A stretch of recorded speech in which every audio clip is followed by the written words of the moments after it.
Okay, so if you want to know how polarizing this movie was, literally as I was leaving the theater, I had one person in front of me, one person in back of me. The person in front of me was on the phone with somebody, and they went, "That was the worst Marvel movie I've seen in a while. I would just go straight to streaming on this one."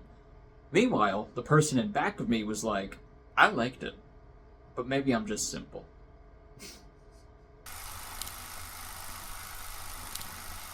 Welcome back to the channel, guys. Today our movie in the middle is Captain America: Brave New World. Captain America: Brave New World follows new Cap Sam Wilson as he faces off against President Ross to clear the name of his friend Isaiah, while Ross struggles with his own internal, soon-to-be external, anger.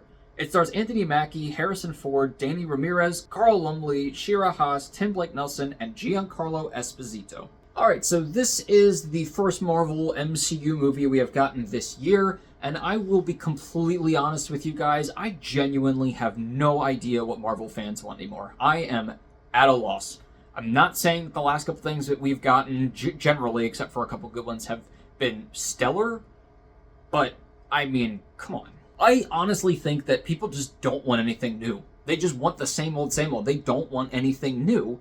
But the problem is we're in a new phase, in a new saga. There's gonna be new stuff. New is in the title. If I'm being real, I'm tired of taking every Marvel movie review that I do anymore and having to put this section in it that's just like, where does it land on the sliding scale of how much Marvel's screwed up lately and how good is it? And let me try to reframe this and recontextualize this into how I think it's gonna work and, you know, how I see the MCU going forward. I just want to review the freaking movie.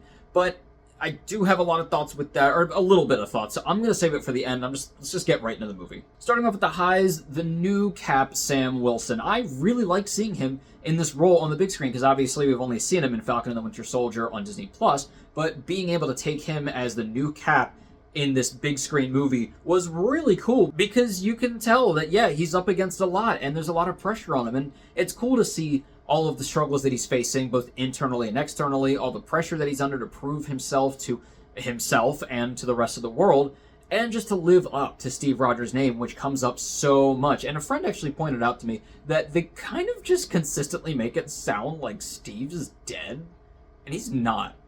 He's just turned into Joe Biden.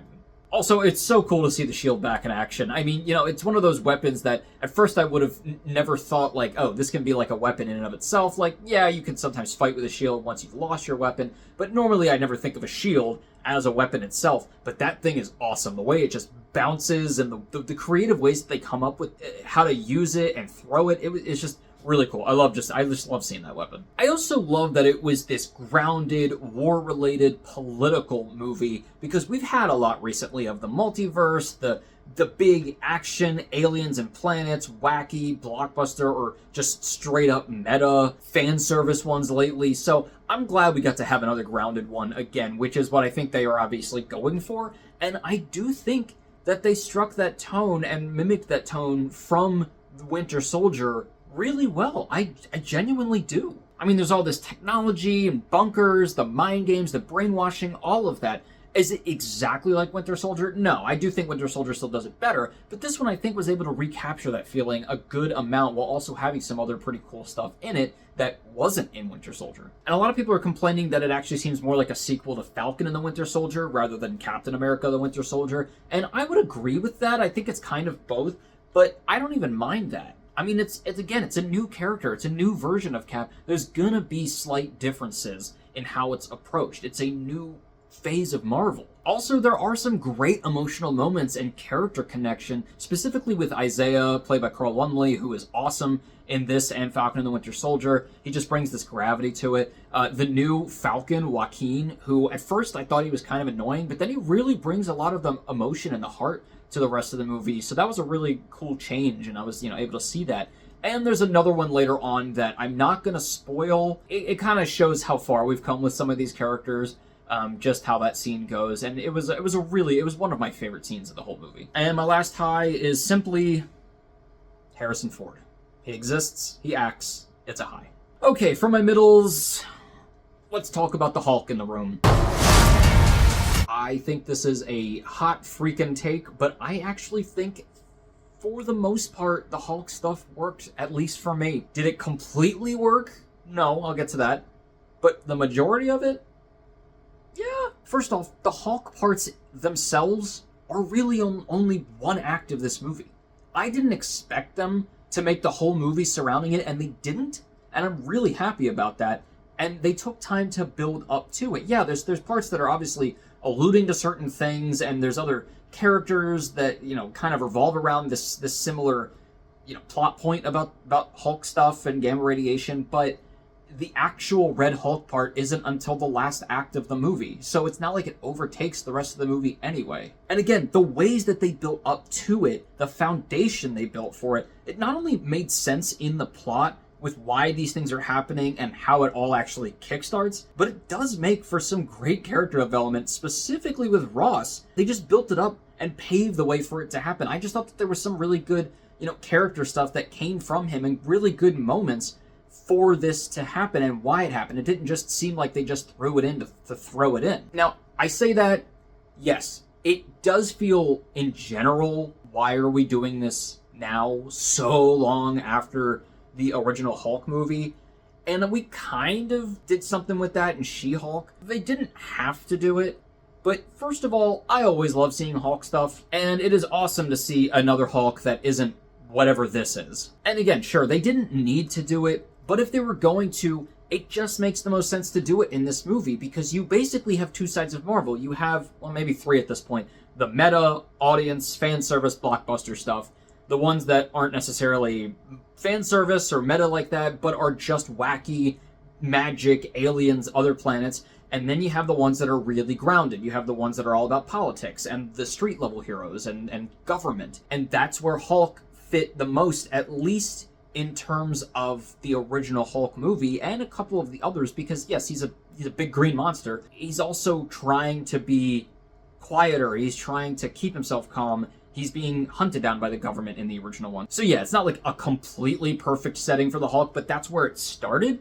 And I think if you were going to bring it in again and do Red Hulk, which they seem to want to do, this was the one to do it in. I don't know. I didn't think it was that terrible of an idea. It feels a little bit disjointed at times, and I generally would have liked to see what just a solo Captain America movie would have looked like without that, but again, I don't think that really takes over the movie. We get to see most of the movie with just Captain America. The only thing is, I do like the look of Red Hulk, but I do think that it's somewhere in the middle of like Avengers Hulk and She-Hulk. My only thing is that I just really like the Bruce Banner, Mark Ruffalo Hulk, because you can tell it looks like him, but it also looks very different and a lot more archaic. Whereas President Ross's Hulk just looks like big red Harrison Ford. For my lows, one is that while, again, I really love the war aspect to this, and for the most part, I think they built it up pretty well, and I get that some things in war just happen sporadically and people get pissed off and start firing. I get all of that. Things just happen very quickly sometimes. But there's just one section of the movie that, while it's very cool, the reason for it happening felt so fast. Like so fast. It was like, all right, I don't think it would happen this quickly. I don't think people would start like literally fighting like within 24 hours, you know, of this happening. Maybe I'm wrong. I don't know. Things happen kind of rashly in war, but that just seemed kind of odd to me. The other thing was that even though I think the characterization for Ross was really great in this one, there is one element, his anger, that is talked about a lot in the beginning. Why is this suddenly happening now? It doesn't seem like Ross was ever like an angry outburst, rage type of person.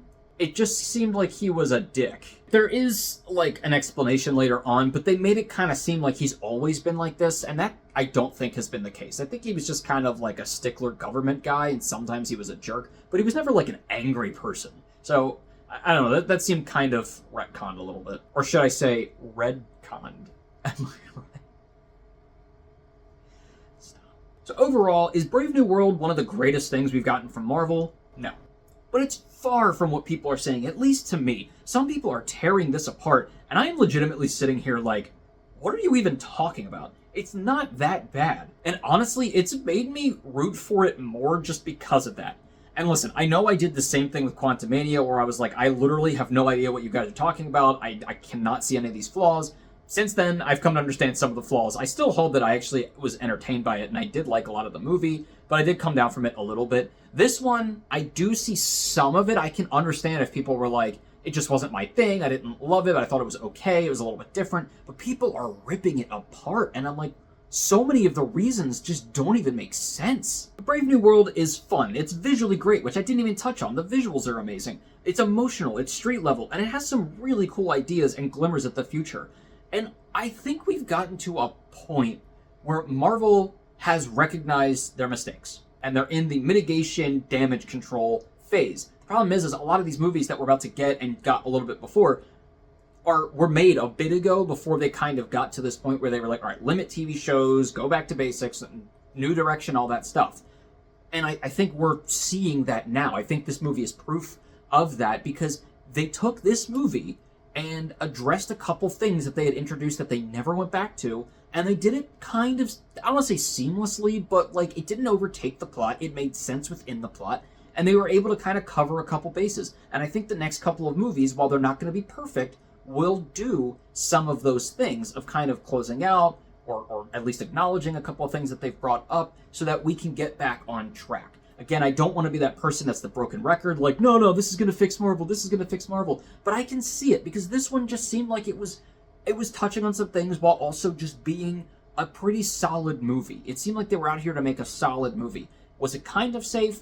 A little bit, but I don't mind that. I mean, I don't really think there was ever this amount of scrutiny when we got the first Captain America, or Thor, or Ant-Man, all of which were fine. They weren't the best thing ever made, but they were fine. But there's so much expectation now that people will be up in arms literally on both sides of why they don't like it. Their reasons for not liking it will be literally opposite, but they'll still not like it. It just doesn't make sense to me. Also, people are up in arms about the end credits scene. It was kind of like one of the standard ones that we used to get, but everyone's so expecting the biggest thing ever that they're just mad all the time now. But I think we just have to be patient. 2 or 3 movies a year. It's going to take a little bit of time to catch up and restructure and fix a couple things. But I have faith. You know, it's a new saga. Things are going to be a little bit different, but let's see where it goes. I'm going to give Captain America Brave New World a 3 out of 4. Well, guys, let me know what you thought of Brave New World. There are a lot of opinions, so put them down in the comments below. You've heard my thoughts. Now I want to hear yours.